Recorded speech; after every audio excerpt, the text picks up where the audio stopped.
Hi there, and welcome to another success story. I think you're going to love this one. So today I have 66-year-old Connie, who is an absolute joy to speak to. So Connie, hello. Hello, Stephen. Hi there. Aloha from Really, Maui.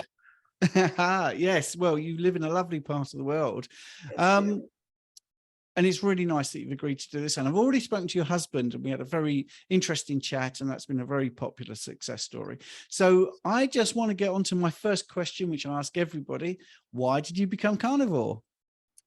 I started a little over 2 years ago. In fact, I remember the date because it was October 11th, my brother's birthday. I had called him and I was telling him of the list of physical problems I had. I was taking over 28 prescription drug pills a day. I had just had heart surgery. I was diabetic. I was having all kinds of problems. And I said to him, my nightstand is starting to look like mom's. This is not okay. And his answer was, oh, Connie, we're getting old. You got to expect these things. And when I hung up with him, I went, no. My background is a biochemist. I used to work as a medical laboratory technologist, a microbiologist. I looked at this and I went, no, we're being lied to. So I just sat and thought, okay, when was the food successful? And the closest thing I had was Atkins. When I was doing the Atkins program, my daughter and I were both probably in the best shape we had been in a long time. That was over 20, 25 years ago. But then we went to a well-meaning doctor who thought that we should be doing breakfast morning protein shakes with a lot of fruit. And there we went right into the wall. We didn't realize that was what caused it. We just knew that all of a sudden we had gone off the rails, and 130 pounds up. Later, that's when I was talking to my brother and I went, no, this is really wrong. So I went back and I said, if I'm going to fix this, I'm going to have to fix this, because I think my doctors, well-meaning, are kind of clueless on some of these subjects. Not all, but some. So when I was researching, bang, up came keto over and over again. So being the background that I have, I'm like, okay, what's with this keto thing? And with the COVID running, I had tons of time to research, and I would read the full papers. That's my background. And I went, they're lying. Okay, I'm sorry, I hate to say, you're lying. The wheat, grains, pasta, this is not the base of our food. The base of our food is just the opposite. You flip that thing over. So I started on keto, success right away. After about 40, 50 pounds down, oh, and by the way, I was getting ready for spine surgery because I was in so much pain with my back, I could barely walk. About 40, 50 pounds down, we kind of stalled. So I had to move a little away from the high fat keto to a little more protein. And then it took off again. By the way, end up doing that many times, back and forth, adjust, bring it back down. And at 130 pounds. And then what was happening is we started to realize over and over again, and again, I'm a biochemist, I should know this, but years, almost half a century, 50 years worth of pounding in my head, the fat was bad and carbs were good, the vegetables were good. I forgot that carbs aren't necessary at all. In fact, our body's more than capable of taking those triglycerides, ripping off the head, the liver makes glucose. I routinely go on 72-hour fasts every week. I had been for the end of last year. We're starting a little new thing of not doing that quite as much now, but my glucose never had an issue. I'm fine. Your body makes enough glucose, takes that rest of the fat, turns into ketones. You've got tons of energy. And in the meantime, now I start running again. And I was at one point there running 5 miles a day when you did an intercession on me, and talked about maybe not so much because of my back. It wasn't that I couldn't do it. I was just having a thrill that here I am in Maui, and yes, I can run the coastal trails for 5 miles a day. Now it's 3 times a week for 2 miles a day. And yes, the back is happy with that. But so what was happening is over time, more and more vegetables were leaving. My husband was wonderful about it. He didn't have to lose really any weight.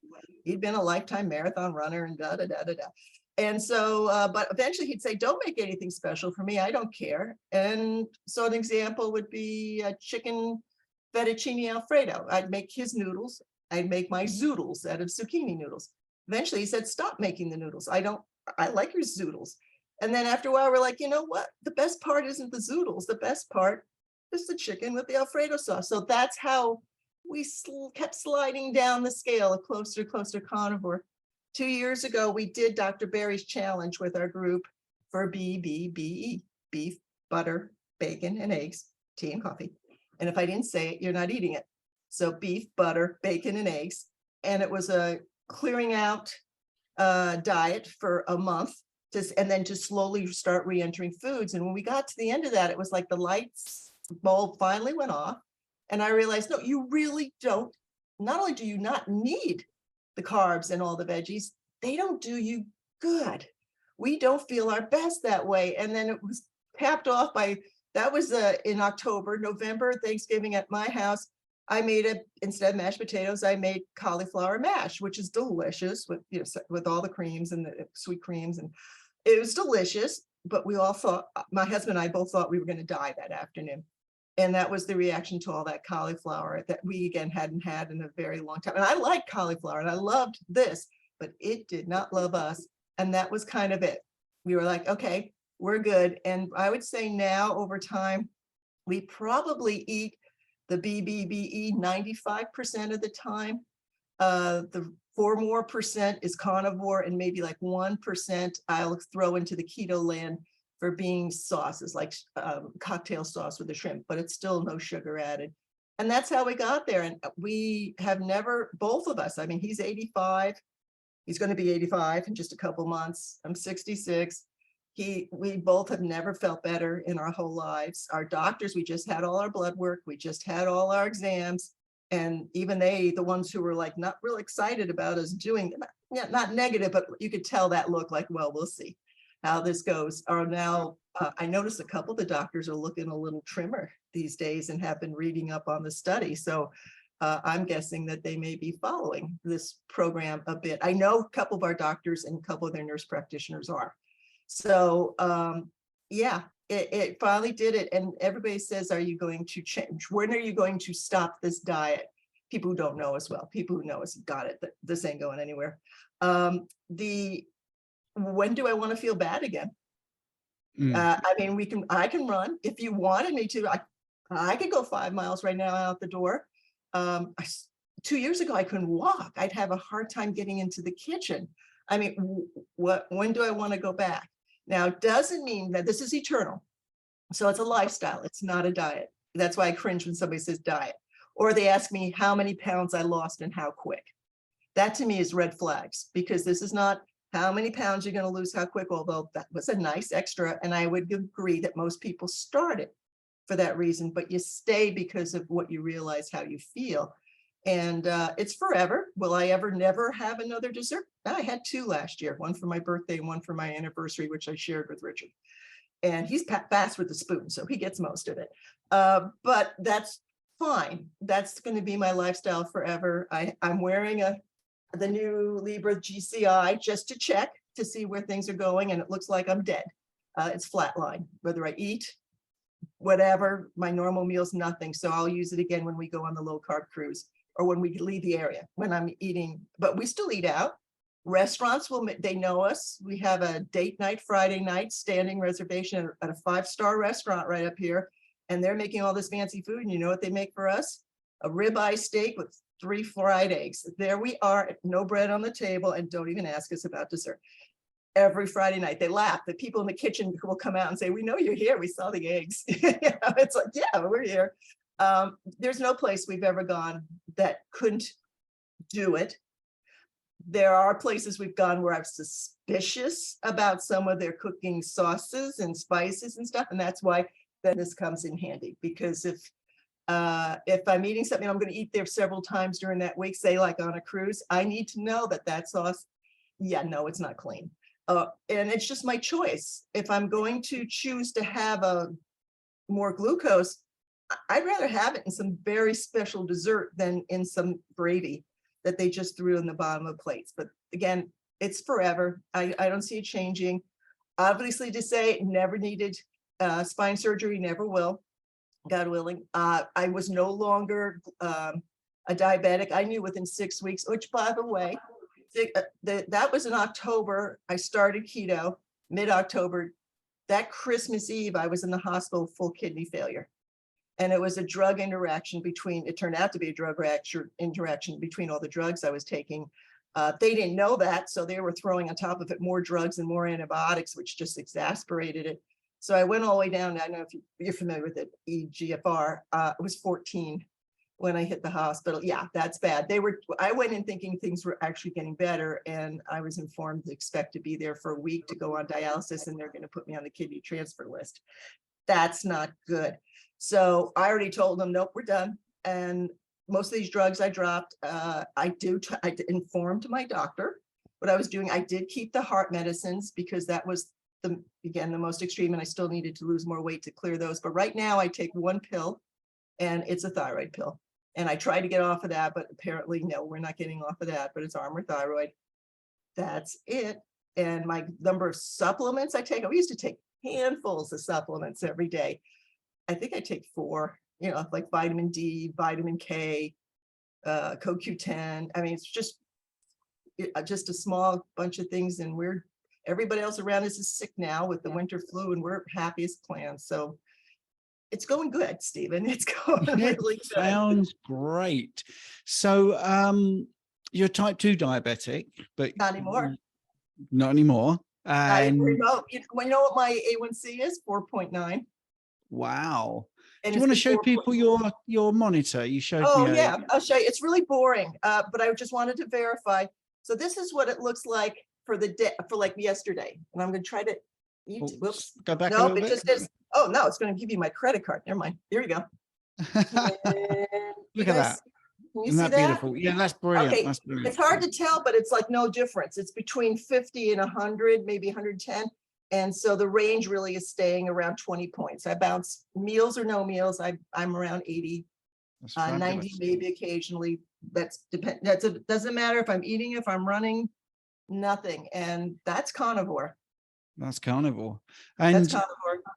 You had about 28 prescription meds and you're only on one, did you say? One.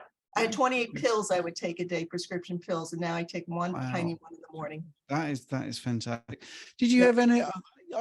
I'm sure you had some other conditions like high blood pressure. Did you? Oh yeah. GERD? Oh, all of it. We had all of it. I had GERD. I had my throat stretched the year before twice, and I had biopsies done of my stomach twice because and test for pylori. All the stuff you can rattle it down, all gone.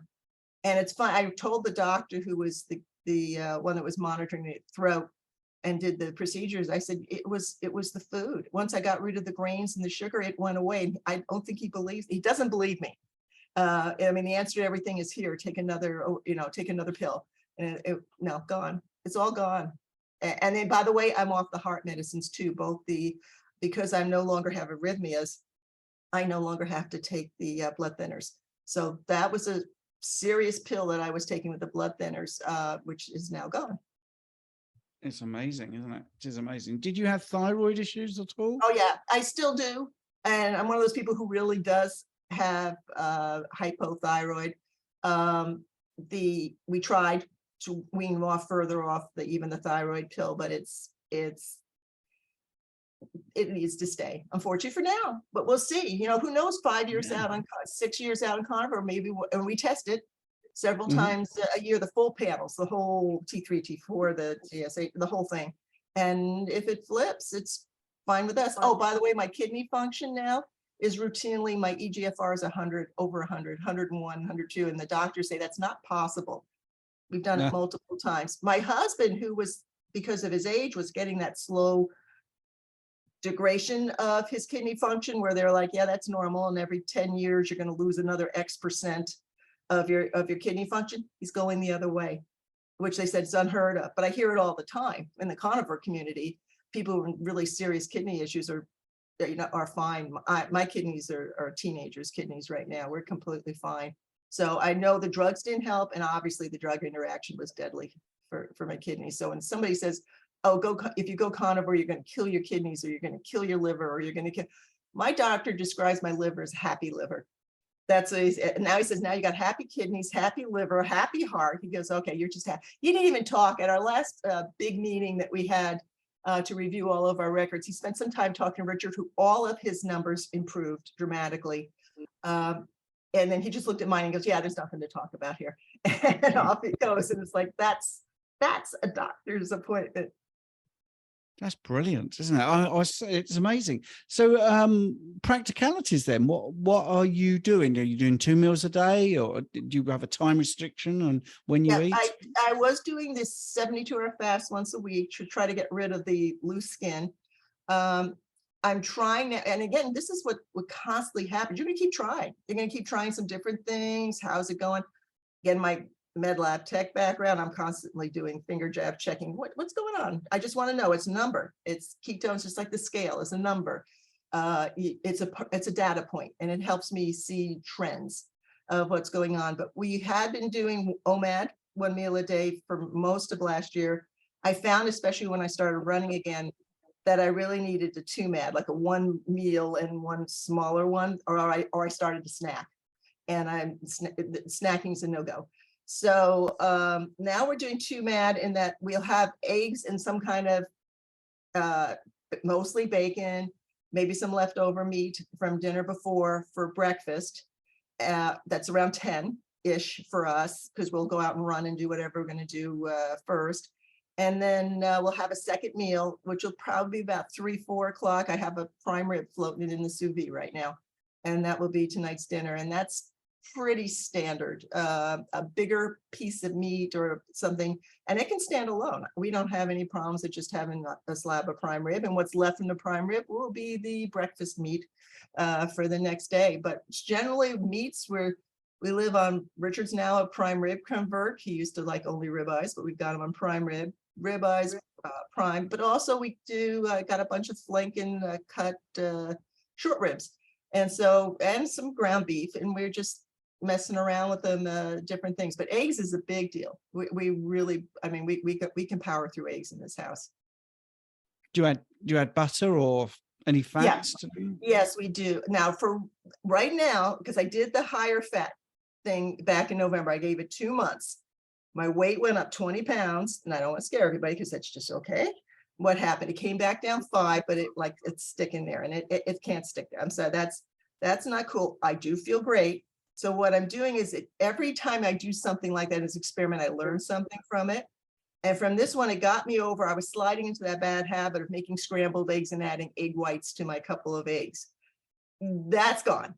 So now what I'm doing is, like, Richard gets his soft-boiled eggs swimming in butter. So he'll have like 6, 7 soft-boiled eggs in about 2 tablespoons of melted butter. I now took the butter out. I'll still have 4 soft-boiled eggs, but just without it. But I'm eating the fatty cuts of meat. Like I said, the flanken cut short ribs are really fatty. We prime rib. I'll eat the fats with the meal that comes there now. I'm not afraid of butter. I make the protein sparing modified fast, the egg white bread pieces and rolls, and that's just a vehicle to carry butter. But I don't put as big of a slab on there as I used to of the butter. And we're just going to see where that takes me. What's that doing? We seem to have stabilized, and it's a long term. We'll give it 2, 3 months, and then we'll take a look at it and see if we're happy where that is. So, but it's still higher fat. It's definitely higher fat. 80%, 80-20 is a hard number to hit. You got to really be focusing on your fat and limiting your meat. And I found that wasn't as good for me, for Connie, for me, and for me right now. And that can change at any moment.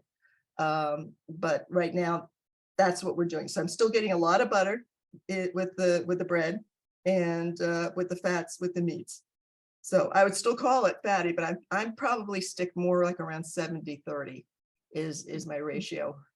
Yeah, I think a lot of people have that experience. It's good for healing, but I think for weight management, sometimes slightly lower fat actually is pretty good. I'm finding that with a lot of clients. What about drinks? What do you drink? What do we do? When we're on BBBE, we drink a lot of iced tea. We non-sweetened, and we have tea. Like I just had my breakfast tea, followed me in here today. So we have tea in the morning, and we enjoy that breakfast part. We kind of missed that when we did OMAD. Again, it's beautiful here. Maui, our patio overlooks the ocean, overlooks the lanai. Whales are breaching and doing the whale stuff now. So it's nice after the eggs and some kind of breakfast meat to sit there and have a cup of tea and just discuss the day. But other drinks, iced tea, I do some electrolytes. I find it's real hard to do the electrolytes if they're not slightly flavored. So I use a lot of electrolyte capsules now if I'm doing the fast. and I mean more than a 48-hour fast. 48 hours I have no issues with. After that, if I'm still exercising, again, it's hot here. It's always hot every day. You're sweating if I'm working in the garden or whatever. And I find a couple capsules will do the trick for that. Well, I think you're absolutely amazing, and I love the fact that you're still researching, and I love the fact you're still running as well, because when people have back pain, they do get really concerned, but a lot of it is brought on by inflammation and bad diet. And I think once you reduce the inflammation, a lot of the pain goes. Was that your experience as well? Did you find that? Yeah, I found that, and I found obviously also when you drop some of the weight, that right there makes it so much easier. And I think that's might be what I'm feeling. I'm feeling that 15 pounds still on there when I'm running. Now, if this turns out where I am, so be it. I mean, I'm happy, I'm healthy, my blood work is great. I'm game to hike with somebody anywhere they want to go on this island. I'm game to hike with somebody whenever we travel. So I'm not like, oh, I could. And by the way, I don't have any unrealistic. I'm not trying to be the weight I was when I was 19. We're not. I was in ballet then, and I was anorexic. We're not going for that. We're going for a number much higher. And if I hit that, good. It's just a goal. It's just something to sit there to go, well, maybe you ought to still poke around with a few more things. I think I still have some things to learn and adjust to. And like I said, I don't doubt for a second that even when I come to something that's working fabulous now, that in 5, 10, 15 years, I might have to look at and go, well, okay, not so much right now. But what else do we have? And you guys keep finding more stuff. Just as we think, oh, this is good. We're going, oh, now it's high fat, higher fat, all fat. You know, it's like, oh, okay, something else to look at. And that's fine, because this is going to be an unending thing. But like I said, if it all got shut down to right now, stay steady, I've got nothing to complain about. So if you was speaking to yourself when you were 20 and you were trying to convince your younger self about carnivore, would you have had a hard time? It wouldn't have happened because, well, again, ballet, that is anorexic. If you're see anybody that's in dance like that, that's, yeah, we all got yelled at one day for eating a head of lettuce between 3 of us. No salad dressing, just the head of lettuce. That was being excessive. Yeah, it was awful. That's where you learn and that's why I'm very careful. And some people have said to me, Connie, you're fasting 72 hours a week. Isn't that like, aren't you worried about the anorexia kicking in? I said, no, the difference is you don't get your fingers in the way of my meat when I'm eating, either before or after. And that was not the case with the anorexia. The anorexia is you never in a million years would have considered eating like that. What I would have liked to have gotten through to myself was that, and again, I don't know how I could have got myself to believe, because I believed all these experts, you know, they're telling us what's right. They're telling us what's good for us. It didn't make sense at sometimes with my biochemical background that, but that's what they were telling us. And they were dead sure this was right. And eggs were your enemy and fat was your enemy. When I had I wouldn't have had to have my gallbladder out. I wouldn't have needed to have the heart surgery. God knows the grief in between with everything else. But even when I had the gallbladder out, the very first thing, the only time I ever saw a nutritionist in the hospital came in to explain to me that now I can have no fat because I don't have a gallbladder. By the way, no, I don't have a gallbladder, and I eat high fat, both carnivore and I ate high fat keto. But it's been about 30 years. But no, you can do it. If you have to, you ease in with ox blood or some other kind of supplement, but I never had to do anything. My body just adapted. Brilliant. So how would you sum up what's happened to you? If you could just briefly go through all the things that you had and how they resolved. I'd love like a little list, because I'm with you. Weight loss or fat loss is a sort of side effect. I'm more focused on health. I mean, when we met, you booked me because of health and running and back pain and those sort of things. I don't think we even talked about your 120-pound plus weight loss. I think we just talked about your health. But I lost track because you did have so many things going on, and I'd love to just have like a quick recap of what you had and how what's resolved. Happy to do that. What I wanted, just so I don't forget to mention to you, one of the things with the doctor's appointment is I had one of those. It's called MDVIP. They do full scans on you. You pay ahead so much per year, and you get all the time you want. And they do spend considerable time with you. they were doing the body scan comparisons. And I even since my last appointment, I lost 35 pounds, but I gained 10 pounds in skeletal muscle. Yeah. Yeah. Wow. So I was more interested in that 10 pounds of skeletal muscle going up than I was in 35-pound down. The doctor was there, scratching his head going, wow, how that, wow. It is. And that was towards the end too. This wasn't when I was 130 pounds overweight where, yeah, you could drop weight pretty quick. Now, this was more towards the end. So that's carnivore. By the way, you want to know what's carnivore? That's carnivore. That your body definition is changing all the time. And I can see it in Richard and I can see it in me, independent of what the weight is. So I'll take 10 pounds of skeletal muscle increase in 6 months any day. So in summary, 2 years plus ago, I was 130 pounds heavier. I had severe back pain so bad I was looking at having back surgery. The neurosurgeon could not pinpoint that location that he wanted to work on yet, and that's the only reason it didn't happen at that time. I had just had heart surgery. I was diabetic. I had high blood pressure. I had GERD, gastro reflux, bad. My throat had swollen so shut. Some days I couldn't swallow a noodle. Okay, that's how bad the throat was. And it was just getting worse. And I was seeing full body rashes that were coming out, which was the first clue that everyone thought, oh, that's shingles. No, that was an interaction between all the drugs. I was taking 28 prescription pills a day just to try to maintain the disaster. And for a fact, if you deal anything with my background, biochemistry, that's bad because all those drugs are interacting in your body all the time. 2 months later, I'm in the hospital with full kidney failure. It was a reaction between all the drugs. Now we fast forward to now. I started keto back in October. Before that, thank God, because I was able to come off some of the drugs. I knew I was no longer diabetic at that moment. And even though the doctors were arguing, well, it won't hurt to stay on them. I'm like, yeah, it will. So we started peeling off the drugs carefully. I let them know what I was doing. But heart medicines were the last ones to go. But we went down, and about a year into it, we did a carnivore challenge, the BBBE challenge, came out the other end of that realizing, no, we don't need any carbs as far as vegetables and whatever. In fact, we feel better without them. And that was over a year ago. And so we're about a year, going on a year and a half now of being pure carnivore. And I would say every day of my life, I wake up, I'm eating BBBE, beef butter, bacon and eggs, 90, 95%. Another 4% is carnivore, still other carnivore foods. 1% maybe some sauces or something that would go with it. What we have seen for both my husband and myself, I'm 66, he's 85.